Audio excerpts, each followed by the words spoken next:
Hello, how are you doing? In this video I'd like to talk to you about chords, how we build them, and in particular why the traditional music theory way of doing it with a piano and a stave doesn't actually work for guitar in practice. If you learn music theory using a piano, you would learn how to build chords in a way that gets very confusing when adopted to the guitar. That's because guitar chords are not like normal chords. We don't build them in the same way as you would traditionally build chords. Instead, we use shapes and intervals. A guy named Paul Forward, I think that's how you pronounce his name, he released a book called The CAGED Guitarist in the year 2000. And the guitar world, for some reason, decided to not so much buy this book, but instead buy the concept and refer to it as the CAGED system. And in order to understand this concept fully, we have to look at both ways to build chords. So that's using the stave and the piano, as well as this caged idea. So in this video, that's what we're gonna do. Okay, so traditionally using music theory, the stave and the piano, we build chords like this. We take a C major scale, we pick every other note, and you get these 7 chords: C, D minor, E minor, F, G, A minor, and B diminished. So if you know your notes on the guitar neck, that would look like this. So C, D minor, E minor, F, G, A minor, and B diminished, which is pretty much impossible to play because you have to stretch there. I can't stretch that far. I don't know how much you know about guitar chords, but this is not how we play chords on the guitar. So lots of problems here. For example, going from a G to a C would be a huge jump. So let's go back to the piano and see how they solve this. So first of all, same problem. A C chord is down here and a G chord is up here. So on the piano they solve this with something called inversions. First we have what is called root position. That's C, E, G. So that sounds a bit muddy on the guitar here as an open position C. So we're not playing this, we just up an octave. It's better. We can find this in 2 places. So top of what we'll soon call an A shape, C, E, G here, as well as in the middle of what we're gonna call an E shape, C, E, G. We also have it here in what we'll soon call a G shape. So this is completely useless, no one plays this. Root, 3rd, 5th. So on the guitar it was good in 2 places. It was top of an A shape and the middle of an E shape. So that's clearly not a great system for guitar. Let's go back to the piano and look at what is called the first inversion. So what's happening here is that we start on the 3rd, then play a 5th, and then the root. So that would look like what we soon call a fraction of a G shape. So here's, so that's the 3rd, 5th root, string 3 to 5. It's not very useful as a chord. We can play like chord licks like Jimi Hendrix would, but not really as a chord. That's not very good. But if we go,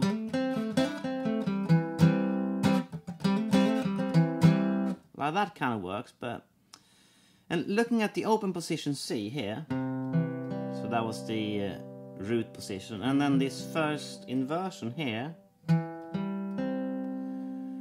we're missing out on this chord here. And this is what we'll end up calling an A shape. And this is one of the most common guitar chords.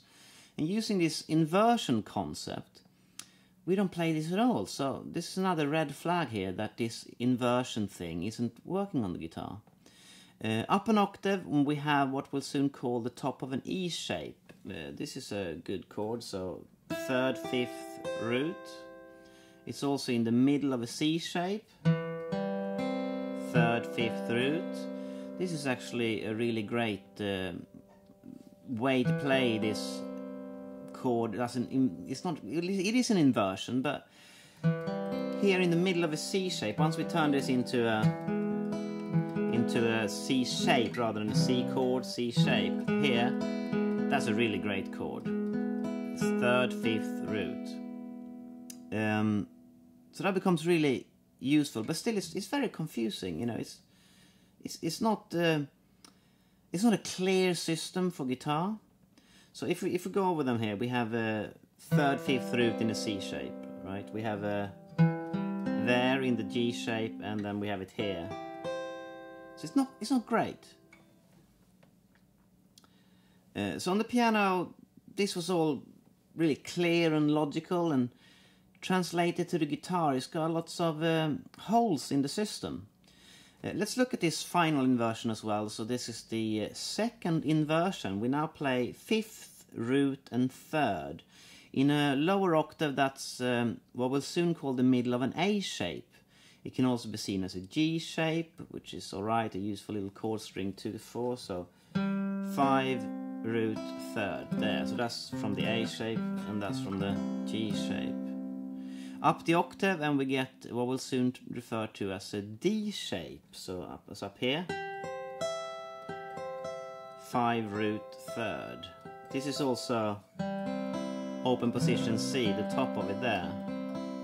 Finally, it's here in an E shape, string 5 to 3, but that's completely useless. I've never seen anyone use that, you know. I might use that, but just this. Anyway, this is all great on piano because of the way the keys repeat themselves. You can move through your chords really well if you know your inversions. You can also move from one chord to another with minimum movement. For example, a G chord in root inversion, G, B, D, to a C in second inversion, G, C, E, is great. There's minimum movement. But on the guitar, we don't have these advantages of building chords on the stave and then having inversions and making that appear logical. Basically, that system doesn't suit the way the guitar neck is laid out. Actually, this is not entirely true. It does kind of suit one chord, and that is the open position C chord, or if we make it a C shape. So let's look at how we could directly translate this idea before we move on and find out what really works. So using an open position C chord, the root inversion will be the first 3 notes here. And as I mentioned, this is a bit muddy. I've seen very few parts that use only this. First inversion, this is great. I try to use this as much as possible, but I don't think of it as first inversion. I just think of it as a fraction of a C shape. I visualize a C shape, and then I play just these 3 strings. But technically you could call it the first inversions, and you can see how we could get tricked into learning the guitar like this, Finally, the top 3 strings, that's the second inversion then, 5th, root, 3rd. Anyway, this is only true for the open position C chord, and when we turn it into a C shape. This shape can be moved to any of the 12 starting points, giving us a C up here, B, B flat, A flat, and a G chord, etc. But just like the piano, without this inversion concept, we can't just use this, as we'd have to jump around the neck too much. So the answer to this dilemma is to use more shapes, not to use inversions. So as well as the C chord that became a C shape there, we have A, G, E and D, and together they spell caged, hence the caged system. Let's now look at them. So first up is the A chord, open position A, which becomes an A shape. Here is a C chord. Again, this could be moved around the neck to all 12 chords, just like the C shape could. And then we have a G chord, so that comes from an open position G chord. And it becomes a movable shape. Here is a C chord. Here's the E chord and the E shape, so that's E. And here's a C chord in an E shape. And then finally the D chord. And then the D shape, there's a C chord. It's hard to fret that. More about that later. You put all these together using the C as a starting point, and the shapes spell out CAGED. That's the open position. Here's the A shape, G shape, E shape, and the D shape. And as you can see here, wherever you are on the neck, you can find a C chord. This also works in minor. Here are all C minor chord shapes. We've just moved the third down, so major CAGED, minor CAGED. Before you start working on each individual shape, here are a few points I'd like to make. You can't fret all of these as they look here in their full shape. For example, that C minor shape. It's impossible to fret all 4 notes you see. So whenever this happens, you need to remove notes from the shape. So with the C minor shape, you just play string 2 to 4. You could play string 3 to 5 as well, but 2 to 4 is what sounds great, especially once it becomes a movable shape. I've never seen anyone play a full open position C minor actually. It's probably because it's impossible. So to summarize, you can build chords theoretically from a scale. The next step would be to use inversions, so you can move from one chord to another without jumping around too much, but this only works on the piano. So on the guitar, we instead take the 5 open position chords, C, A, G, E, and D. We then turn them into chord shapes, hence the CAGED system. And using this as your starting point, we can turn these chord shapes into bigger chords, such as dominant 7, major 7, minor 7, 6, sus4, 7, sus4, etc., etc.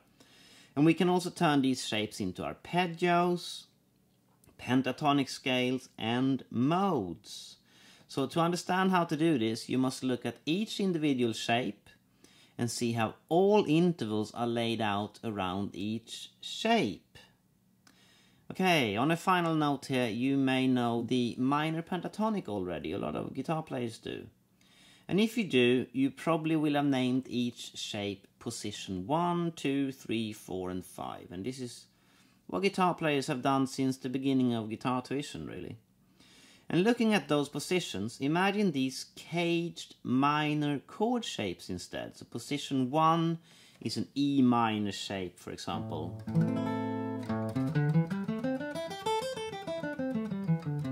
The problem really with calling them by their position number is that it doesn't really mean anything. So why is position 1 called position 1? It's probably because you learned it first, and this is not a good enough reason. If you go to the supermarket, you don't buy fruit 1, fruit 2, and fruit 3. You buy an apple, a banana, and a pear, right? It's much easier to remember something by a word than a number that has no real meaning. So with this CAGED idea, we say E minor shape, not position 1. And it's actually more meaningful than saying apple for apple or banana for banana, because E minor shape has a meaning. It looks like an E minor chord shape. Whereas banana is just a name we, agreed on. Anyway, I hope I've sold this concept to you, that you need to learn the 5 open position chords. You need to turn them into shapes so we can build all our guitar chords. Using the links below, you can discover more about each chord and its movable shape and how to play them using fractions of each shape, not inversions. Remember, inversions are for piano, shapes are for guitar. And this is why guitar chords are not like normal chords.